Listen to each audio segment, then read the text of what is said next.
a tribal thing for Africans. Wig is a colonial thing. And one thing I did about wig, I wrote a publication on cultural imperialism. And wig is even meant for all these, British people, no offense, a lot of them, they have residing airline, just like me. You understand? Just to present that complete gentleman look, they go on wigs. But till date, you will never see a judicial person or a lawyer going to court with his Ankara. You understand? A lot of men would appreciate you in their office if you are not on suit. You feel me? So it was too premature to get independence, because deep down we still do understand how politics and governance meet together. That is why you see a KBAC still subjected to the governor, because we were not trained, or we are not used to that colonial government system. That is why you see KBAC saying they have issues with the governor saying we have issues with the KBAC, because we have our own indigenous type of governance. So, to go back to the point, independence came too early for Nigeria. Thank you.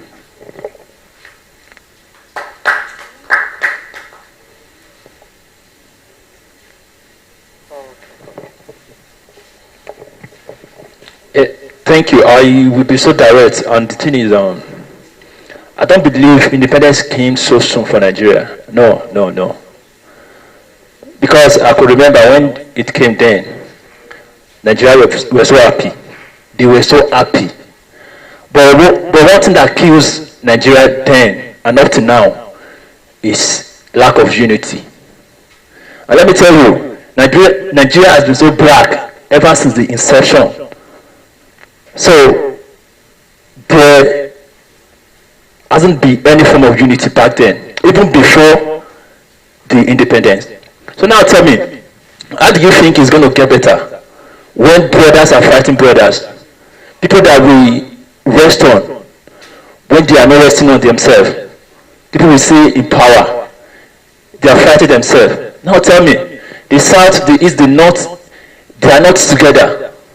So we are all fighting for our own selfish gain. So it's never going to get better. But saying that Nigeria will not like getting the independence as in that time, because I'm saying is a lie. We were happy, but it will never get better. Thank you. Okay. Make a response. Is it the same now? Is it the same? Thank you. From my own thoughts, I believe Nigeria got independence when we are still immature. So I'm in support of what my brother said, because you cannot build a house without having a solid foundation. No matter how wealthy you are, when you build a house without a solid foundation, the house will collapse over time. Nigeria, when we have independence, we are not ripe for it, but we are eager that we want to leave our boss. It's like someone that went to go and learn a job, that you are not ready, you are not satisfied, and you believe that you are satisfied. You want to be a boss of yourself. When you get to a particular stage where you are alone, you will know that there are some things that you don't know about the job, and you'll be looking for people to help you. That's why we are in financial crisis we are today. Assuming we are well prepared for most of these things, we won't have met ourselves in these shoes. And our leaders we have then is they want to take the seat of power. They want to control the economy of their country. Why we said we get independent, we still don't get independent yet, because we are still submissive to all this Western world. We are still submissive to them. We still believe on what they say. If they cough, we must cough. If they are not coughing, we are not coughing. Thank you very much.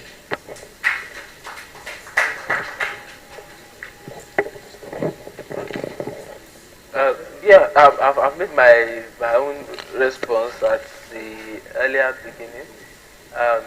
I still feel like, in my own opinion, like we are still saying the same thing.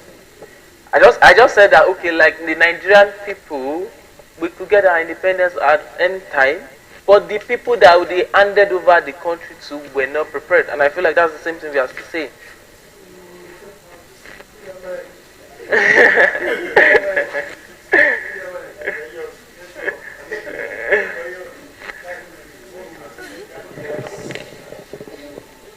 Don't get me wrong. Don't get me wrong. Okay. If you notice, the average age of our leaders that took over then, we had ministers of 27, 25 years old. Yes, that's it. You understand? So, the people that got the power, the leaders, were not the problem.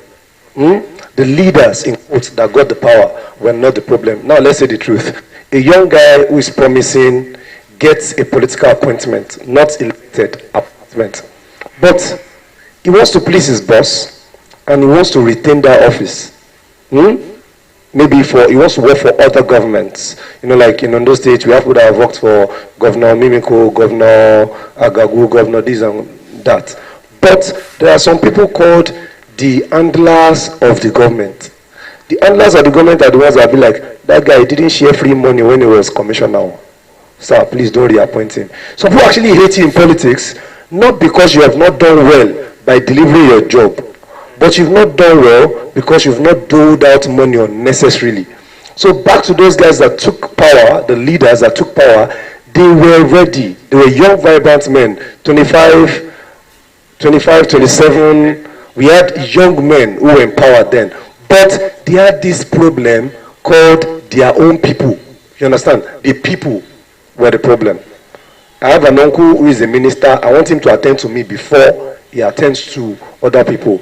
I have an uncle who is a minister for works. I want him to fix the road in our village first. Then build an unnecessary infrastructure in our village, but do less for other areas. You understand? That's why they will not put the tribe that, these Yoruba people, they won't like you. So why don't you just do for your people first? You understand? Then down to, I used to tell people that I have little or no issue with military coup. You understand? But you know where military coup gets problem? When greed enters. A young military man takes over power in the name of fixing the system. But when he sees how juicy the system is, he doesn't want to live again. Then he restarts what he chased out, or what he chased the previous leader for. You understand? So greed and tribal problem is our problem. And two, the influence of the public, the people around you. That's the influence of people around the leader. You understand? So the leader might have a plain heart, but you're telling the leader that, sir, you have to do bribery before you get to this power. Then he will start the bribery part. Then when he gets to power, he wants to rejuvenate. He wants to make his money back. And he wants to sustain power. Meaning he has to settle the streets and still do his job. It's tactical. Thank you. I agree. Okay. Moving. Right? Okay, that's yes. Let's have another one. Let's have another one. Good afternoon, Christopher Olusa. You are well done. Thank you very much. Well, I don't have much to say. In one of your speeches that you have read earlier, you said we have the 2030 agenda, which has been fully negotiated by every state in the world, which can eradicate extreme poverty and inequality, include more people in the benefit of development. We all know before 2020, they have Vision 2020. Yes. And still all those visions are not accomplished till now. How do you think all these states can get all these agendas done before 2030? That is the question I want to ask. Okay. Thank you. Okay. Okay. Yeah. Well done, Chris. My own question will be somehow different from what everyone has been saying since. According to the book with me here, it's all about the former president, Goodluck Jonathan. I just wanted to expatiate or just to know your own opinion about the former president then. Because we can say, I can say categorically that during his own reign, as in things are not like this in this present economy. As in, and let me say, even during the transition when he was about to hand over, and he lost to President Buhari. Why some said he shouldn't have handed over. Why people like us agree that no, this is governor, that he should he should have handed over. My own question was that, what type of leadership traits does the former president portrays? Just know your own little opinion or submission about the former president. Yeah, Jonathan. Okay. Yeah. The first one is yes, our leaders are very fond of setting timelines, and but they don't meet these timelines. And well, I would say that one of the things I would see as one of the challenge is the lack of preparedness. The lack of preparedness, and usually when you set a timeline to do something, just like a normal person, it's my own personal work, it's not everybody's work now. When you set a timeline, you are supposed to first of all consider if it is realistic. Then you look at the method and the means that you want to use to achieve that goal. Will it be available before that timeline you've set?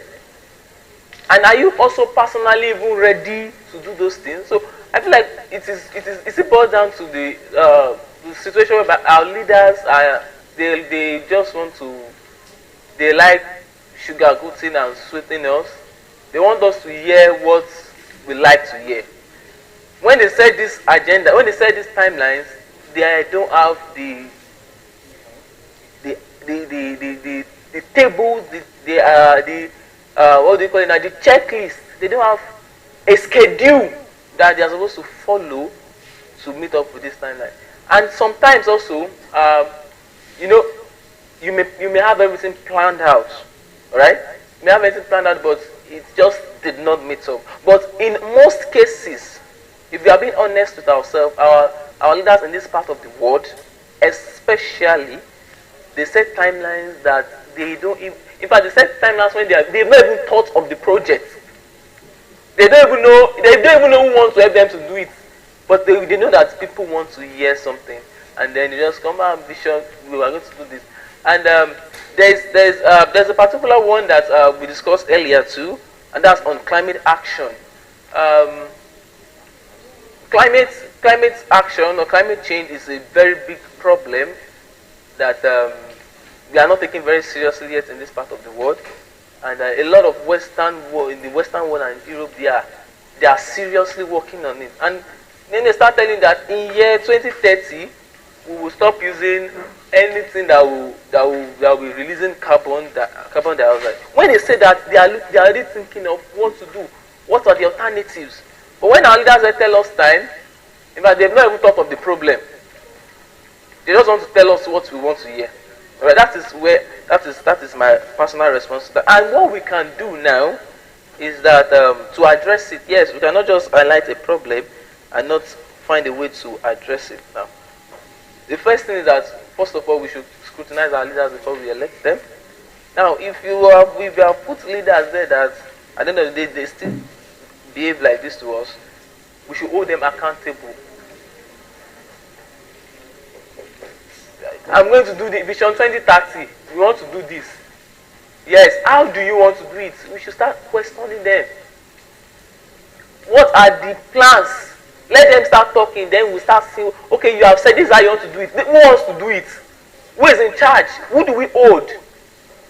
We must hold them accountable to their words. And when it's that set time, we've not seen it. Not like, we just see it and then we are over it. We should start holding them accountable. That is our responsibility as citizens. Now, to the legacy of, I just summarized the question regarding former President Goodluck Ebele Jonathan. I'll just say his legacy. Frankly, we would say that when Ebele Jonathan was in power, a lot of us complained, we don't want him, we don't want him, we don't want him. And I will not talk about his administration, but I will talk about how we handled, and that's where we actually revisited how we handled his defeat as the incumbent president. how we handled this defeat, and that was a show of patriotism. One, a show of someone who is highly democratical, like is someone that believes in democracy and that he did not want to tamper with democracy of Nigeria. So his legacy, in my own opinion, is someone that you can look up to when it comes to democracy. That is his legacy, and that is why that's why I personally put that speech that he made. He said, "My blood." He said, "No ambition. No ambition is worth the blood of any Nigerian." And that is one thing that Goodluck Jonathan will be remembered for. So, do you have any other?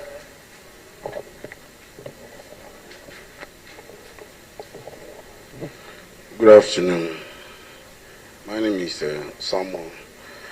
I think in one of your speeches you've talked about Davido and Two-Face. I don't even know.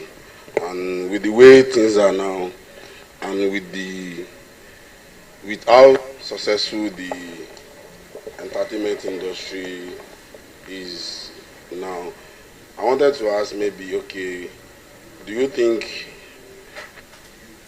maybe we should venture more into this entertainment stuff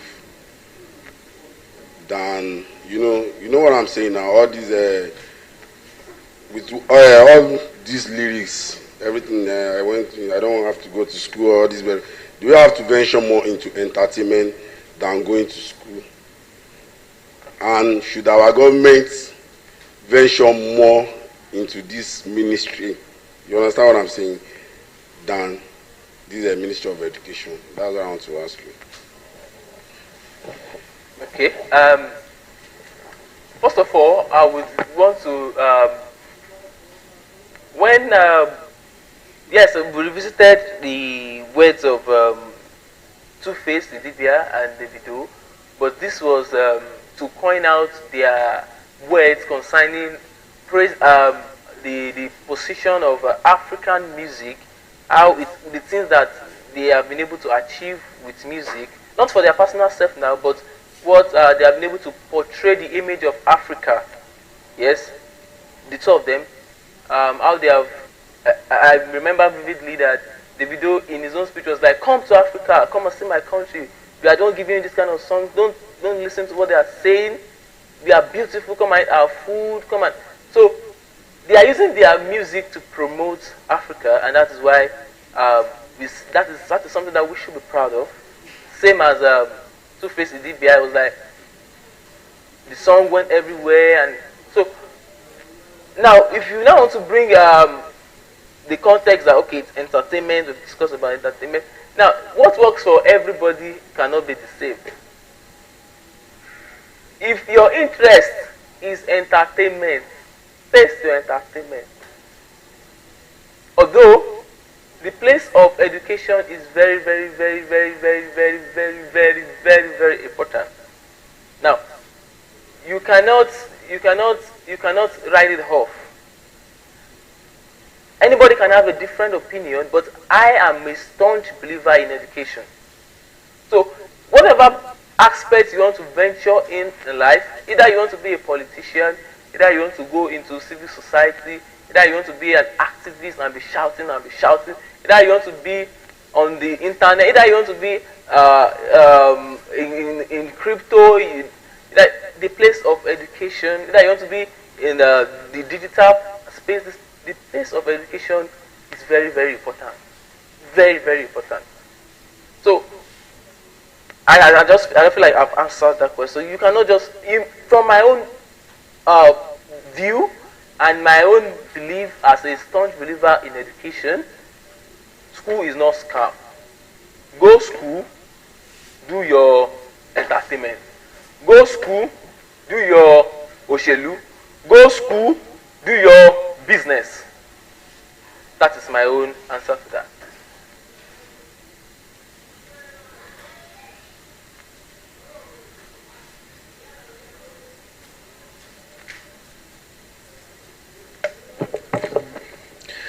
Read on the the presenter, Comrade Luisa.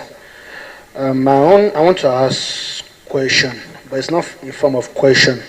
It's like a form of enlightening more about some things. He's talking about the entertainment.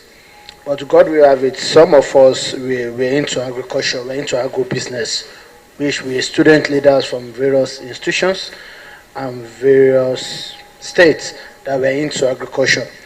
But God will have it, I can say bold and clear that the youth in agriculture have not been getting what they really need from the government. When we're talking about this, and I believe these are part of the reason why we have a lot of unemployment rates in the country. Vividly, I know some set of students here in Ondo State that they has a farm very close to Ireseden, and the farm was destroyed without compensating them a dime, which I know of 1-2 people that they lost millions to this. And this set of people, when they eventually get the opportunity to get out of the country, they will not speak well about the state nor the country, because in one way or the other, they have been harmed during their growing in life. Because as a young graduate, that you have a farm worth of 3 million naira and you cannot even get a dime from it. And I want to know your view about this, that how are we going to charge our government to invest more on agriculture, not just agriculture, to encourage young people into agriculture, because we all know no food, no nation, no farmer, no nation. Without no food, nobody can be here sitting down. We cannot be looking ourselves, we'll be fighting. And as we all know, most of the agricultural products we use in this country is being imports. Me and one of my friends were arguing some weeks back, and I told him that, do you believe they are importing tomatoes in Nigeria? He said no, that there is a lot of tomato in the north and everything. And we went to our phone, search, and even though when he saw the amount of money used for importation of tomato yearly, it was like the country is fucked.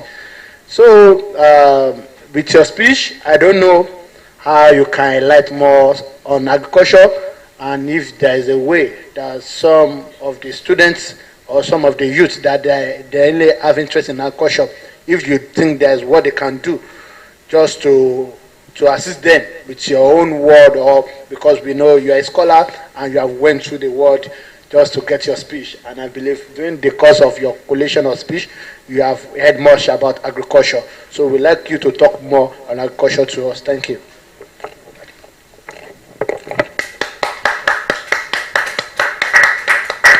Well, what I would say I picked from your question is, how can we encourage young people to practice agriculture?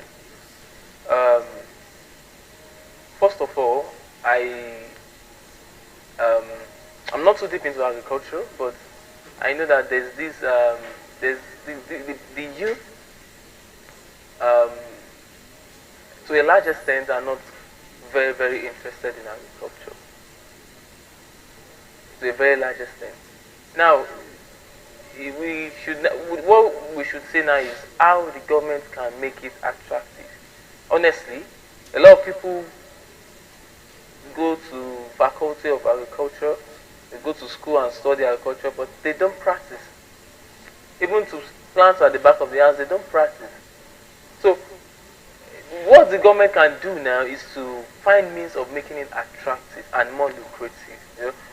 Because if you say, you cannot, when people don't even want to do something in the first place, there's still this sentiment, there's still this stereotype that agriculture is a job for the poor people.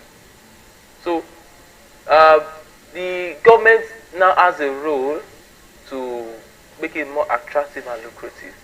And since you are a very, very good, you are a farmer, I know that, you can take it up. Me now, it's not my way. That's the truth of the matter. I cannot promise that. Okay, let's try to think of policies that because I'm not into that kind. But you as a person now, and that is where you can be the voice of change in that aspect.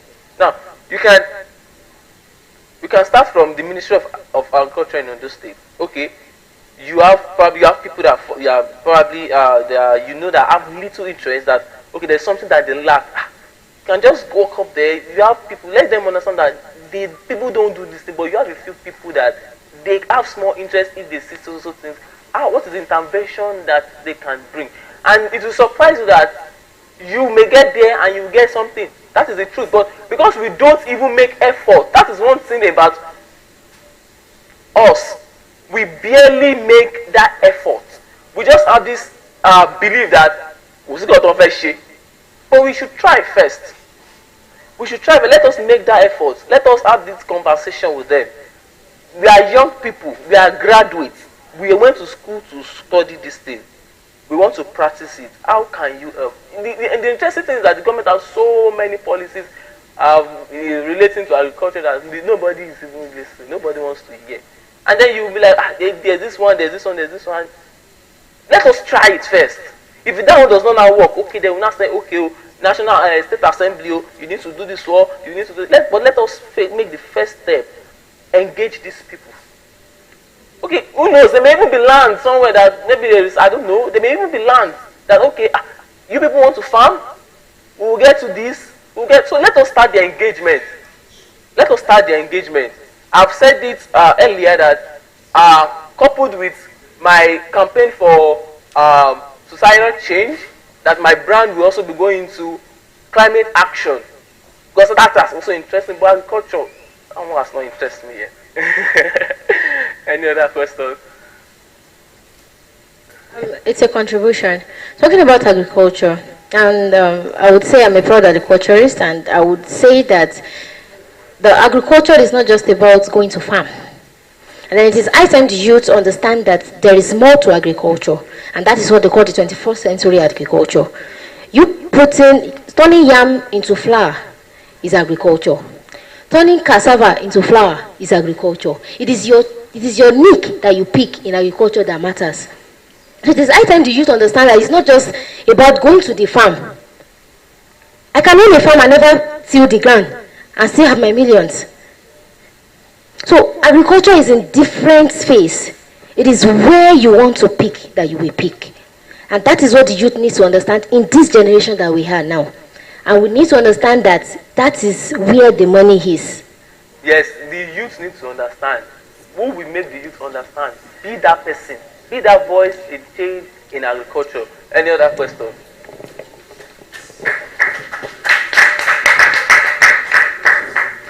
Yeah, thank you. You spoke about technology, how it can improve the security in Nigeria. You know, when you spoke about that and when I was reading it, I was like, technology, security in Nigeria.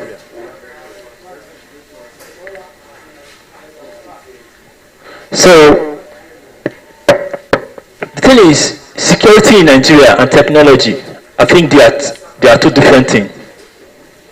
Because I look around from Abuja down to this Ondo State, I'm not seeing the impact of technology in our security, in this Nigeria security.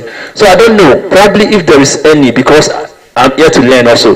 So if there's any impact of technology in Nigeria security, please, I would like to know. Yeah, you should not get that message wrong. The message was advocating for the use of technology to address security matters. Yes. You said it yourself now that you've not seen now. Abi, you've not seen it now. The person to have not seen it. The speech was written by Oluyemi Fashikpe. So he has not seen it, and he's telling them that, okay, let's start putting CCTV camera, let's start doing this, let's start getting drones, let's start getting surveillance and all of that. So he has not seen it too. It's not there.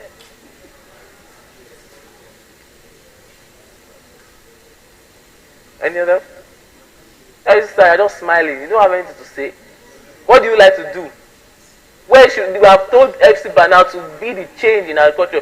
Where are you going to be the change in? Where do you want to create a better world? Okay. Yeah, thank you. Okay. I just want to make a little contribution to, reviving agriculture in Nigeria. One of the main challenges that we are having as a country is the fact that there is no political way at all to revive agriculture. Now, it is not like we don't have enough farmers in Nigeria. We have many farmers, both within the rural and urban areas of the country. But there is no enough encouragement from the government to advance, agricultural revolution in Nigeria. Maybe since we started exploiting oil, we have relaxed on our oars. We have been resting and we believe that oil is the new gold. Not knowing that in no distant time, we'll be having alternative to oil, where we have, electricity.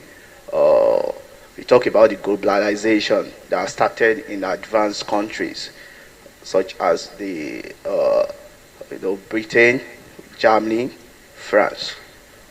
These countries are already they are already exploiting alternatives for, oil. But here we are in Nigeria, thinking that we have 100 years ahead for us to rely on oil. So it is time that we start the conversation on how to call the attention of the government to have this political way that will help in reviving the agriculture in the country. As you know, we have all the potentials needed for us to, do well in agriculture. We have land, fertile, not just land, we have fertile lands, even in Akure here.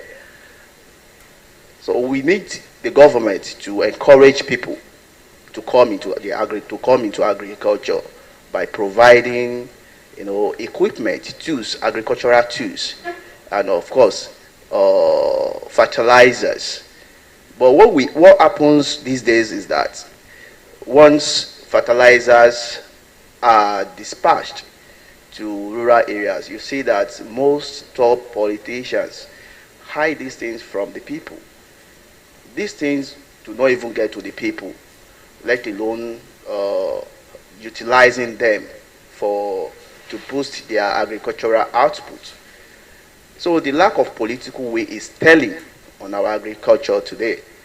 If we must tell ourselves the truth, the change must start from the government, where they do the needful by encouraging the citizen to go into farming more and more. So unless this happens, you might find it difficult for us to have a bountiful harvest, or we are kind of self-reliant. If we want to attain that stage of self-reliance, it has to start from agriculture, whereby we produce a lot of farm produce, then we export them to different countries. This alone can boost our own, economy as a country. Thank you very much.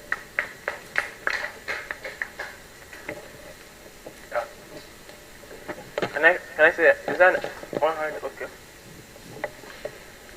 Any other question? Go ahead.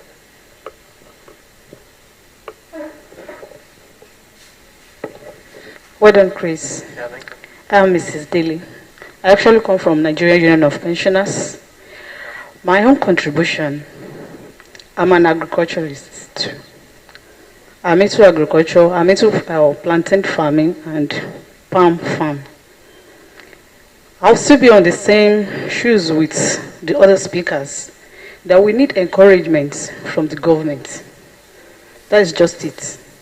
Everybody is trying, venturing into this and that, especially into this agriculture, because we know agriculture will soon be the future of this economy. So everybody is trying their best to contribute to the economy through agriculture. We need government to reciprocate to us too by helping us. So that is my own. But can I say this? Can I say this now? Everybody is saying, yeah, we need the government to this is one thing I just noticed. I don't know, but what I noticed personally is that sometimes these interventions that we need are in the possession of the government. But due to the lackadaisical attitude, or due to the fact that in the past they have tried to look for people that need access to these things and they didn't find, they get these interventions, this thing you need, they have it, but it's just there. Okay, I'm just saying, okay? I don't think there are times that governments want to distribute anything and they don't have any people to get it. I don't think so. Our politicians hoard most of these things, especially the fertilizers. After the distribution, or I don't know how to put it now, you see them hoarding it. Later, they will be selling it to the farmers. So we want government to see to what that. What should we do to that now? How do I address that? We'll still beg the government to look into it. Well, but people that are into agriculture, this thing that we are talking about, this fertilizer, is it like by rights? Like, I know that the government subsidizes fertilizers. That one is, but this kind of fertilizer now, is it like, is also something that they have to do? Like, this is something that we can tell them that this thing give us. Okay, we are not they saying just that. share it periodically, right? Yes, yes. Just like a palliative. Like palliative, like helping the farmers. Okay. Like But not encouraging the farmers. It's not just fertilizer. Sometimes they seedlings. Sometimes they share seedlings. Sometimes these cockerels, chickens, they give to farmer with the feeds. So there are a lot of things they do that doesn't get to the farmers. That's corruption now. It's not like the government is not ready to do it now. It's some people that are now being corrupt and holding it. And audit, yes. Those people will fight.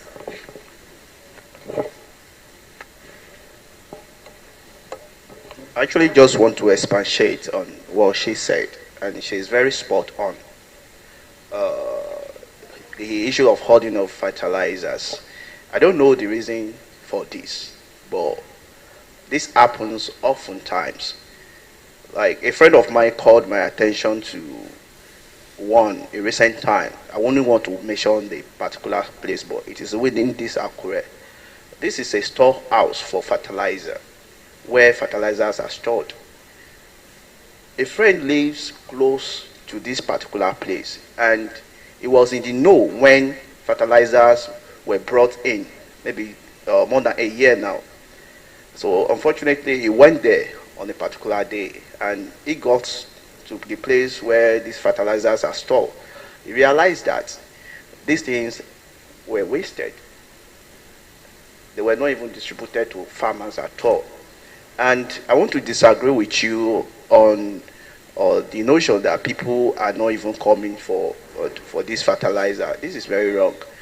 Nowadays, we have a lot of people who are showing interest in farming, especially fish farming, tomatoes farming. I have a lot of friends who are into this. When you check streets in Akure, you are going to find a particular person that is into fish farming. That's very correct. You understand? So people are developing interest, a lot of interest in agriculture, but unfortunately, there is no enough encouragement from the government. That is the conclusion. And should we Going start by making noise empirical, about it? what do you say? We will start making noise about it. Yeah, that is why we are here.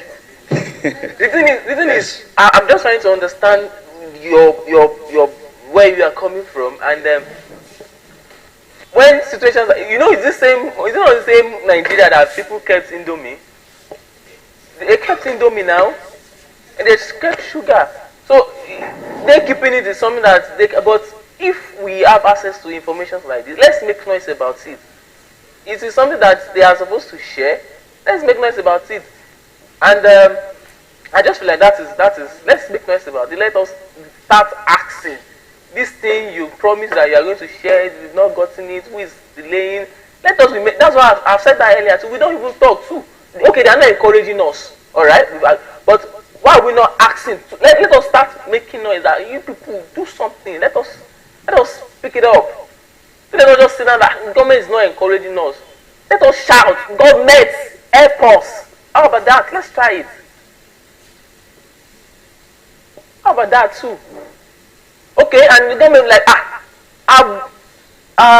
okay, the Commissioner of Agriculture or even the governors like, maybe we bought 10,000 fertilizer. Why are people shouting? Then starts going like, you understand? Like sometimes even the person that purchases doesn't know that he's not even getting down to the grassroots.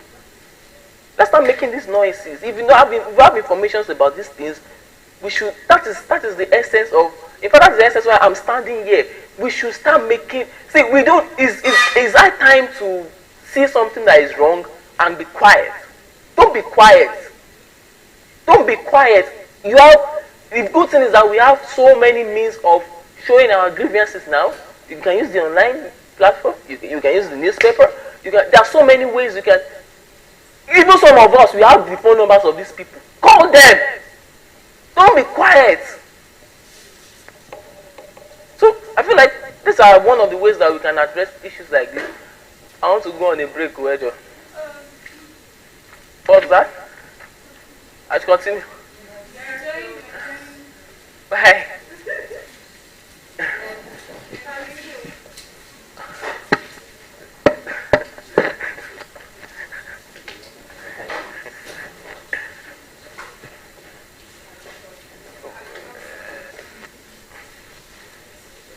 And we are doing interactive session. Yeah, I thought I wanted to go to my interactive session. So do we have questions?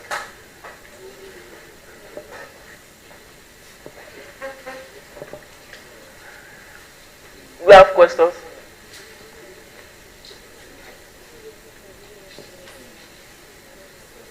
We are interacting now.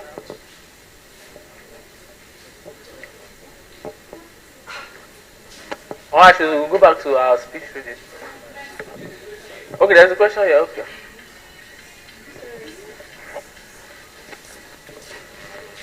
Egmont? Stay on me. Okay. Alright.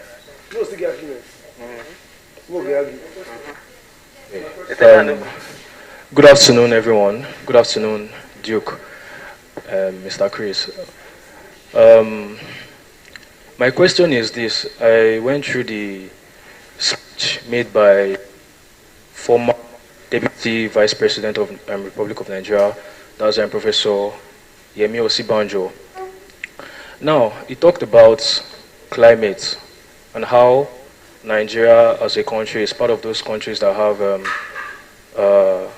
is a gas-rich country, but energy-poor country. Now, we know that Nigeria has natural gas, and this natural gas, as it's on its own fossil fuel, because it does not emit carbon to the environment. Now, the price of gas is expensive. The poor man cannot get. Very, very short. Right now, the last time I got gas at my area, 1 kg was 850 naira. Some places is 900. Now, some rural communities, like really rural communities, in fact, let me say security compromised communities, where these poor masses cannot afford 850 just for 1 kg. 1 kg of gas, whereby, you know, these rural people now, they give birth to plenty children. One family can have like 7 children.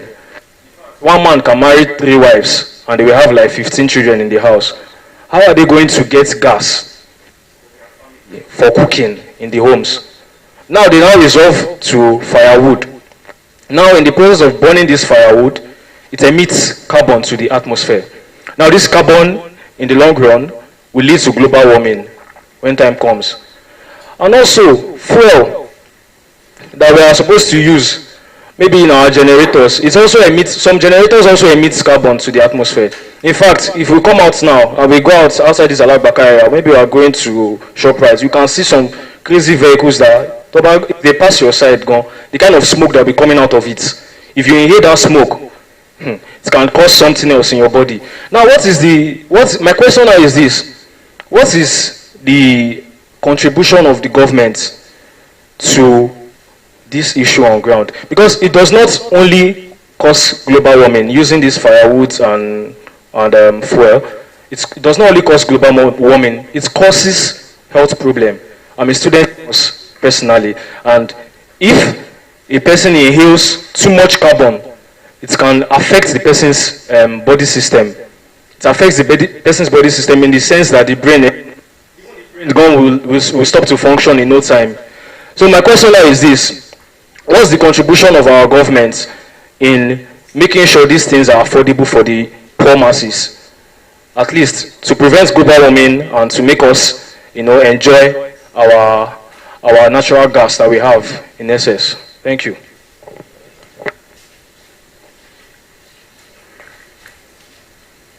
Yeah. Well, I would rephrase your question and I'll answer it. I would say that first of all, that Africa is still the least continent when it comes to carbon emission. We use firewood, but industrialization and all these very, very big activities that actually emit carbon are not that much in Africa. So the first thing is that even Africa is the least when it comes to carbon emission. But now going back to the issue of what is the government trying to do, or what can the government, should we say what's the government doing, or what can the government do? We know that the government is not doing anything now. Should we say what can they do?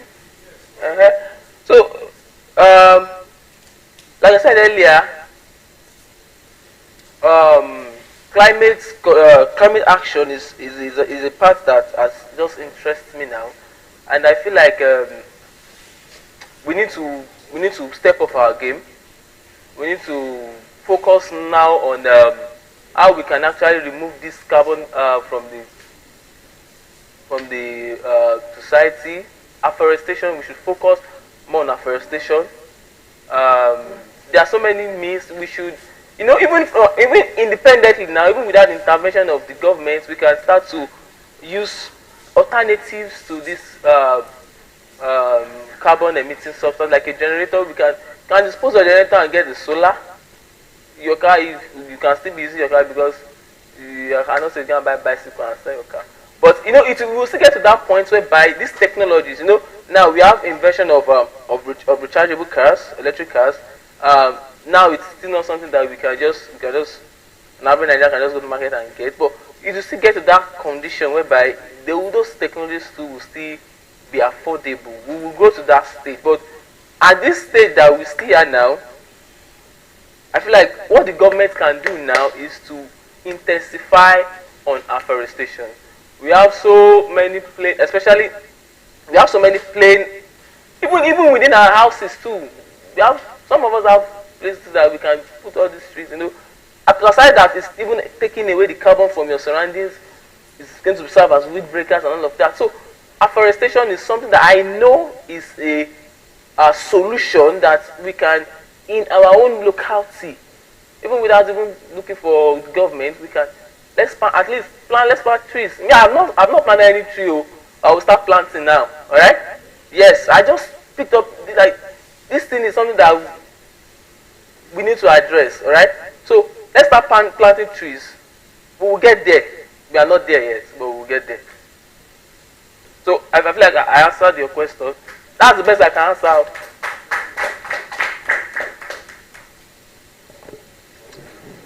Thank you. Okay. Yeah. My name is Muyiwa Olusa. So, the area I want to ask you is in the area of what we call carbon credit. All over the world, people are moving towards that. In Nigeria, there's a state in the north that the cooking style of using wood is being replaced by like a stove-like. So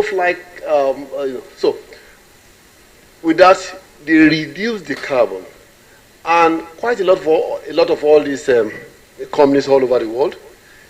The more, if you can save the environment, you are compensated. There's a measurement of what we call it carbon credit. If you can save a lot of credit, there's a market for if you can research it, called carbon credit, where you can actually get money for you trying to save the environment, instead of you burning carbon, burning your firewood, So you can have a situation where you can collectively have that one together, and as long as you are able to save the environment by not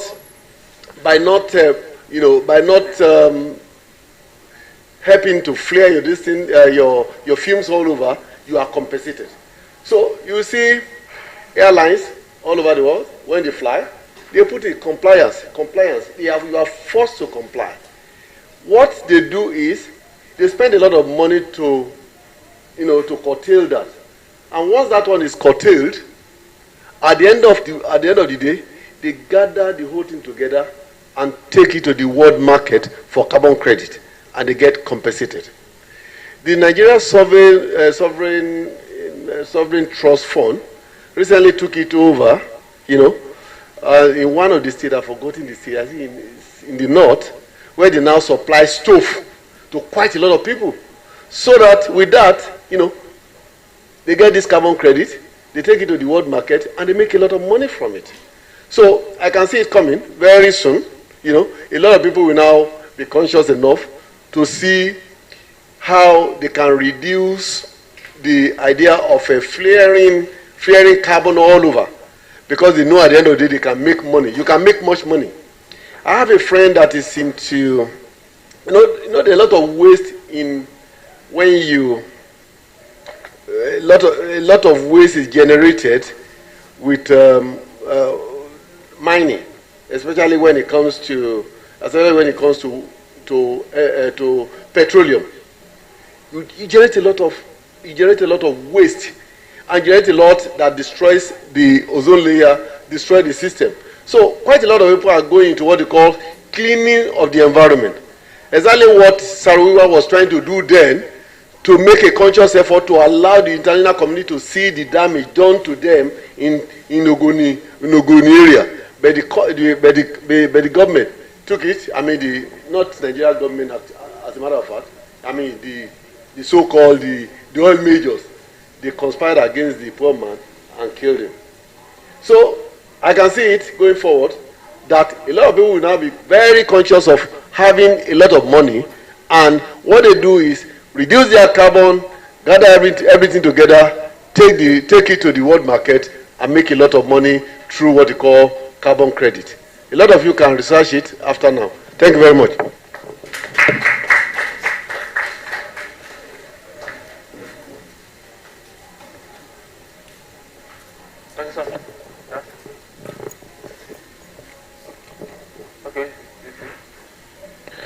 Please, I want all of us, apart from asking questions, you should contribute just like Daddy has said. You can contribute into our discussion too. Thank you very much. Yes, I'll be going there. I'm going for the break. We'll come back in a short while, please. Okay. Yeah. Thank you very much.